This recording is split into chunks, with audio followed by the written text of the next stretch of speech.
समंदर के बीच 1 लाख टन का न्यूक्लियर पावर्ड एयरक्राफ्ट कैरियर जो अमेरिका का गुरूर माना जाता था। 5000 से ज्यादा क्रू मेंबर्स और लगभग 9 महीने से बिना किसी पोर्ट कॉल के नॉन स्टॉप ऑपरेशन। ये कहानी किसी ब्लॉकबस्टर हॉलीवुड मूवी की स्क्रिप्ट नहीं है, बल्कि यूएसएस अब्राहम लिंकन पर तैनात अमेरिकन सेलर्स की ग्राउंड रियलिटी बन चुकी है। ईरान ने ऐसी मार मारी है कि 9 महीने से भूखे प्यासे गंदे हालातों में अमेरिकी सैनिक जी रहे हैं और जिंदगी और मौत के बीच लड़ाई लड़ रहे हैं। दुनिया के सबसे ताकतवर नेवी का फ्लैगशिप कैरियर इतने लंबे वक्त तक समंदर में फंसा क्यों रहा?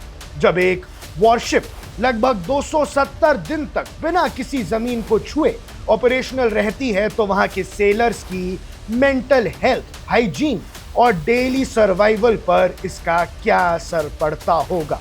और अमेरिका जो भैया सुपर पावर है, अपनी नेवी को दुनिया में सर्वश्रेष्ठ मानता है, ईरान के सामने उसका ऐसा हाल हो गया है कि इतिहास इसे कभी भूलेगा नहीं। जब जियोपॉलिटिक्स की आग में लॉजिस्टिकल सप्लाई लाइंस टूटने लगती हैं, तो सुपर पावर के मॉडर्न वॉरियर्स को आखिर किन मुश्किलातों का सामना करना पड़ता है, ये वीडियो में हम समझेंगे।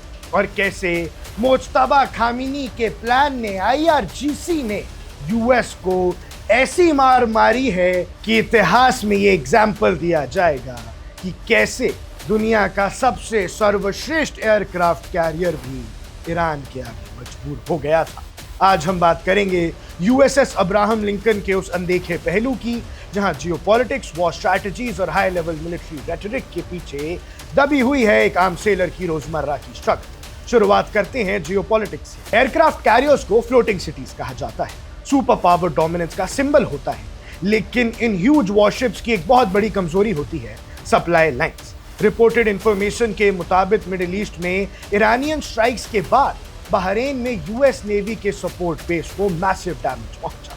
नॉर्मल सर्कमस्टांसेस में बहरीन यूएस फिफ्थ फ्लीट का प्राइमरी हब है, जहां से वॉरशिप्स को fresh ration, spare parts, port relief और क्रू रोटेशन मिलता था। लेकिन बेस इफेक्ट होने के बाद यूएसएस अब्राहम लिंकन के पास डायरेक्ट एक्सेस खत्म हो गया। कैरियर को रीसप्लाई करने के लिए लाइन शिफ्ट करनी पड़ी डियागो ग्रासिया, एक रिमोट आइलैंड बेस जो 2200 मील दूर है। समझिए, 2200 मील का मतलब है कि हर एक फूड आइटम, स्पेयर पार्ट और बेसिक सप्लाई को समंदर में हजारों किलोमीटर ट्रैवर्स करके लाना पड़ रहा है। अब रिजल्ट ये हुआ, एक स्टैंडर्ड डिप्लॉयमेंट जो 5 से 6 महीने में रैप अप होती है, वो 9 महीने के कॉन्टिन्यूअस सी टाइम में बदल गई। एक भी पोर्ट कॉल नहीं। 9 महीने से ये यूएस सेलर्स फंसे हुए हैं, जमीन पर पैर रखने तक का मौका नहीं।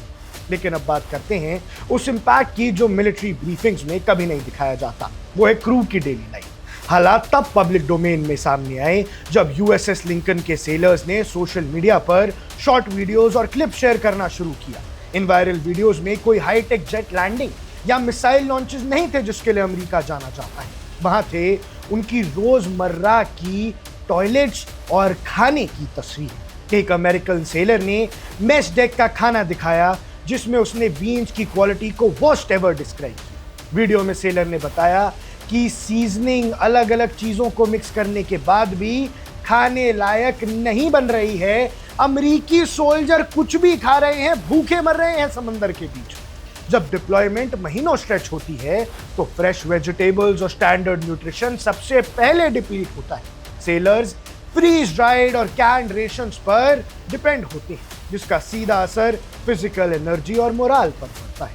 लेकिन बात सिर्फ खाने तक सीमित नहीं है। एक और फुटेज वायरल हुई जिसमें कैरियर के सैनिटेशन फैसिलिटीज और टॉयलेट्स की हालत दिखाई गई। ओवरक्राउडेड कंडीशंस, मेंटेनेंस बैकलॉग और हेवी यूसेज के चलते टॉयलेट्स की हालत इतनी गंदी थी कि जैसे किसी थर्ड वर्ल्ड देश की।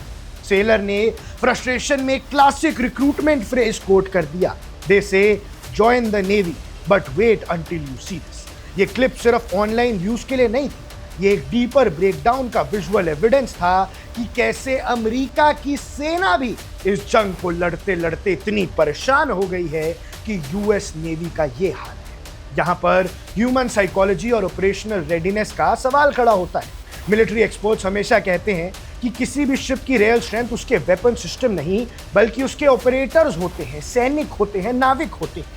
अब 9 महीने हो गए हैं समंदर में, एक बार भी जमीन पर पैर नहीं रखा है, गंदा खाना खा रहे हैं, घर वालों से जुदा है, वॉशरूम जाने की साफ जगह नहीं है, एक मैसिव मेंटल हेल्थ क्राइसिस चल रहा है। स्लीप डिप्रिवेशन और कांस्टेंट ऑपरेशनल स्ट्रेस जब खराब हाइजीन और राशन शॉर्टेज के साथ जुड़ता है तो क्रू फटीग एक्सपोनेंशियल रेट से बढ़ जाता है। यही वजह है कि यूएस सेनेटर रिचर्ड ब्लूमेंथाल जैसे लॉ मेकर्स ने सेलर्स की कंडीशन और प्रोलॉन्ग डिप्लॉयमेंट पर सीरियस कंसर्न रेज किए हैं। भैया, आप तो 6-7 महीने से जंग लड़ते जा रहे हो और यहाँ आपके सैनिकों के पास अब खाने को खाना नहीं, पीने को साफ पानी नहीं, बीच समंदर में फंस गए।